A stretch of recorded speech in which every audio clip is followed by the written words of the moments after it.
स्वागत आहे तुमचं माझ्या चॅनलमध्ये, ज्याचं नाव आहे दैवशालाच व्लॉग। तर आज आहे वटपौर्णिमा। तर वटपौर्णिमेच्या दिवशी आम्ही आज वडाची पूजा करण्यासाठी चाललेलो आहोत। तर वडाची पूजा का केली जाते यामागे एक पौराणिक कथा आहे। तर कथा अशी आहे की एक अश्वपती नावाचा राजा होता। त्यांना मुलंबाळ नव्हते, म्हणून त्या राजाने संतान प्राप्तीसाठी अनेक यज्ञ केले होते। त्यांच्या फळाने त्यांना एक तेजस्वी गुणी मुलगी झाली। त्या कन्येचे नाव त्यांनी सावित्री ठेवले। सावित्री लहानाची मोठी झाली। आता तिचे लग्न करण्याची वेळ आली। मग सावित्रीच्या वडिलांनी तिला सांगितले की तुला हव्या त्या मुलासोबत तू लग्न करू शकतेस। मग सावित्री गुणी रूपवान तेजस्वी होती, त्यामुळे कोणत्याही राजपुत्र तिच्याशी लग्न करायला तयार होत नव्हता। मग राजाने सांगितल्यामुळे ती अरण्यात गेली आणि तिथे अरण्यामध्ये तिला शाल्व देशाचा राजा द्युमनसेनचा मुलगा सत्यवान तिथे दिसला। मग तिथे गेल्यावरती तिने तिच्या वडिलांना सांगितले की मला सत्यवान हा वर म्हणून आवडलेला आहे। तर तिथेच नारद मुनी बसले होते शेजारी। मग नारद मुनींना समजले होते की सत्यवानाचे आयुष्य हे 1च वर्ष आहे। तर नारदांनी त्यांच्या वडिलांना सांगितले की ते 1च वर्ष जगतील, त्यापेक्षा तुम्ही दुसरे वर शोधा। तर सावित्रीने सांगितले की नाही, मला सत्यवानच वर म्हणून हवे आहेत। तर वडिलांनी थाटामाटात सावित्री आणि सत्यवानाचे लग्न लावून दिले। मग सावित्री सत्यवानासोबत अरण्यात राहायला लागली। सर्व राजवैभव सर्व सोडून सत्यवान जसे राहतील तसेच ती अरण्यात राहू लागली। मग वर्ष संपत आले। मग वर्ष संपत आल्यावरती 4 दिवस राहिले होते वर्ष संपण्यासाठी। मग सावित्रीने त्रिरात्र सावित्री व्रत केले 4 दिवस अगोदर। मग सत्यवान हे अरण्यात लाकडं तोडण्यासाठी चालले असताना सावित्री ही सोबत गेली। मग जाताना तिथे सत्यवानाचे डोके दुखू लागले। मग तिथे एक वडाचं झाड होतं। वडाच्या झाडाखाली सावित्री बसली होती आणि सावित्रीच्या मांडीवरती डोके ठेवून सत्यवानाने प्राण सोडले। आणि तिथेच यमदूत आले, म्हणजे यमराज आले। सावित्रीने यमराजांना सांगितले, जोपर्यंत तुम्ही माझ्या पतीचे प्राण परत देत नाही तोपर्यंत मी जाणार नाही। तर सावित्रीची अशी पतिव्रता स्त्री असल्यामुळे यमराजांनाही तिची दया आली आणि यमराजाने सांगितले की पतीचे प्राण तर देता येणार नाही सत्यवानाचे, तर तू दुसरे कोणतेही 3 वर माग।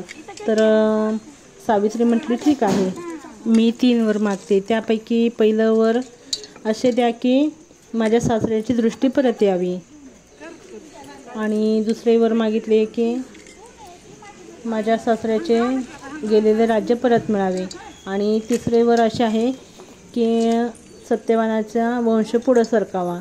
तर यमराजानेही घाई गडबडीत त्यांना ठीक आहे म्हटलं, आणि त्यांच्या लक्षात आले की आपण घाई गडबडीत वंशवृद्धी व्हावी याचा आशीर्वाद दिलेला आहे, म्हणून यमराजाला सत्यवानाचे प्राण परत द्यावे लागले।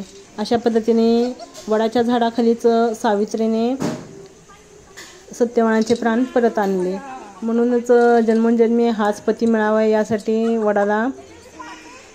वडाच्या झाडाची पूजा केली जाते, आणि वडाच्या झाडाला 7 प्रदक्षिणा मारून दोरे गुंडाळले जाते। तर वडाचे झाड हे कमीत कमी 100 वर्ष सहज टिकते, त्यासाठी वडाचं झाड हे लावलंच पाहिजे। तर हे बघा, तर आता इथे माझी पूजा चालू आहे।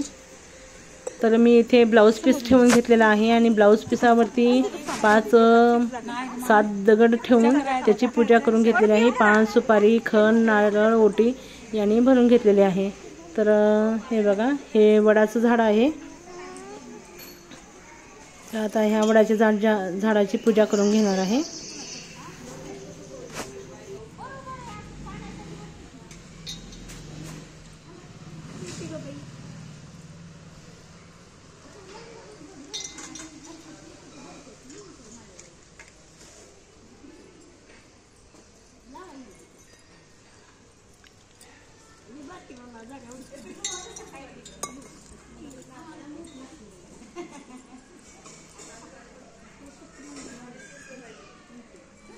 मी दिसाले सई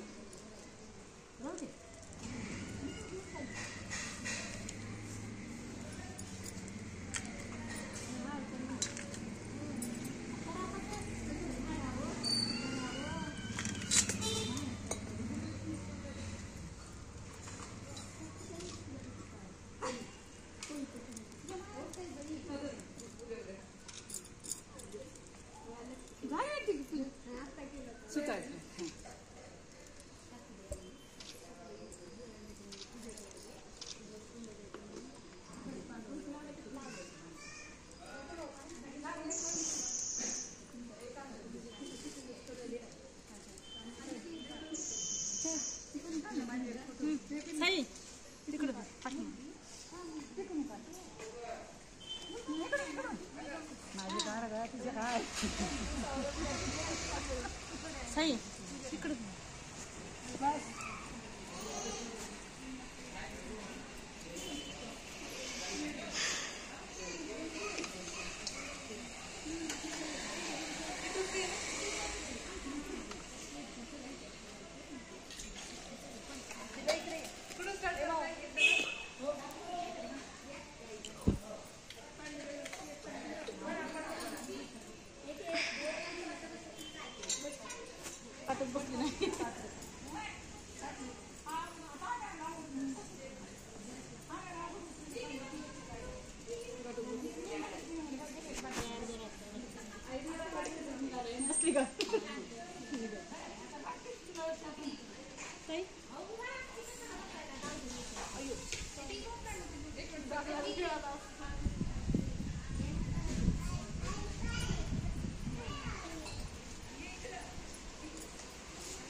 झाले हो मोबाईल टीव्ही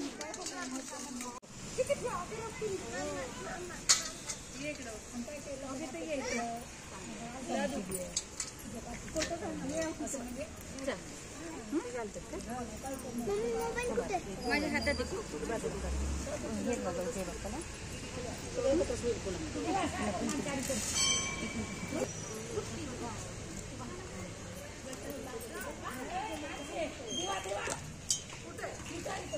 भेटला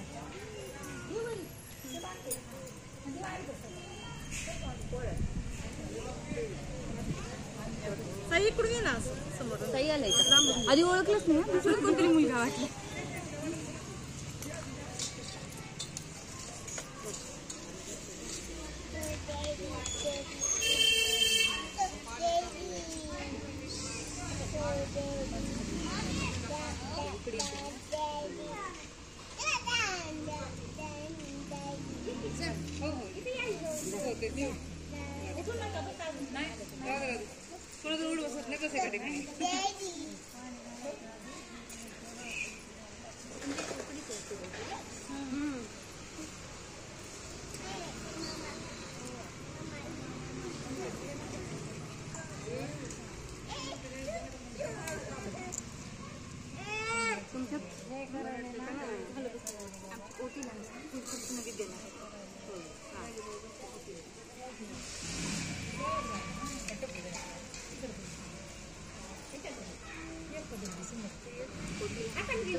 Bye.